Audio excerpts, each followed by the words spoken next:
இன்றைக்கி நாம் நாச்சியார் திருமொழி அதில் வாரணம் ஆயிரம் என தொடங்கும் 11 பாடல்கள் பார்க்க போகிறோம். இதில் ஆண்டாள் அவளோட கல்யாண கனவை காண்றா.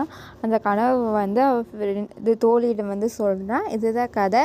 அது என்னென்ன கனவு இப்போ நம்ம அதை பார்க்கலாம். 1000 யானைகள் சூழ்ந்து இருக்குது. அதுக்கு நடுவில் என்னோட தலைவனாகிய கண்ணன் நடந்து வந்துட்டு கொண்டிருக்கிறான். அவரை வரவேற்கிற வகையில் நகரம் முழுவதும் பூர்ண கும்பம் வச்சு தோரணம் கம்பங்கள் நடப்பட்டிருந்தது. இப்படிப்பட்ட காட்சியைத்தான் நான் கனவு கண்டேன் அப்படின்னு சொல்கிற கோதை. கோதைங்கிறது ஆண்டாளுங்கிற பேர் தான்.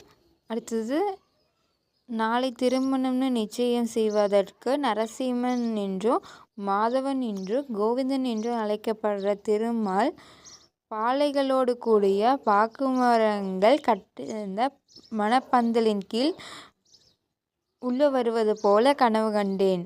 அவன் காளையை போல அழகுடையவனாக இருக்கிறான்னு அவன் ஆச்சரியப்படுற கோதை. அடுத்தது, என்ன திருமணம் பேச இந்திரன் முதலான தேவர்கள் எல்லாரும் பூமிக்கு வந்தாங்க.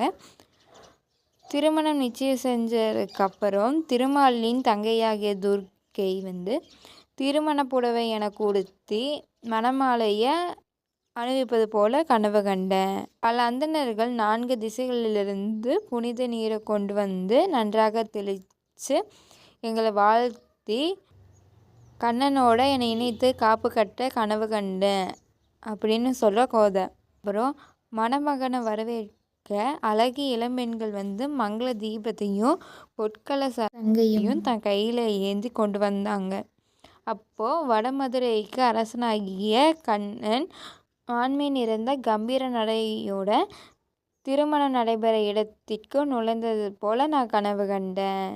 மத்தளங்கள் கொட்டவும் சங்குகள் முழங்கவும் முத்தமாலைகள் தொங்கவிடப்பட்ட பந்தலின் கீழே கண்ணன் என் கைத்தளம் பற்ற கனவு கண்டேன். மந்திரம் ஓதும் வைத்தியர்கள் சிறந்த வேதங்களை ஓதினாங்க. திருமண சடங்குகள் அந்தந்த மந்திரத்தால் நிறைவேறிச்சு.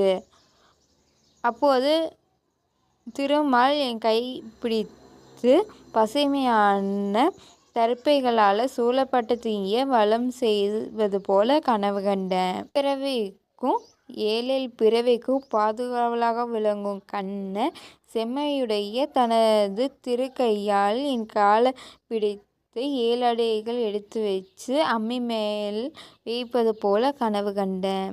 சகோதரர்கள் அக்னி முன்னாலே என்னை நிறுத்தி நரசிம்மனாய் அவதரித்த கண்ணனின் திருக்கையின் மேலே என் கையை வச்சு பொறிகளை அள்ளி பரிமாறுவது போல் கனவு கண்டேன்.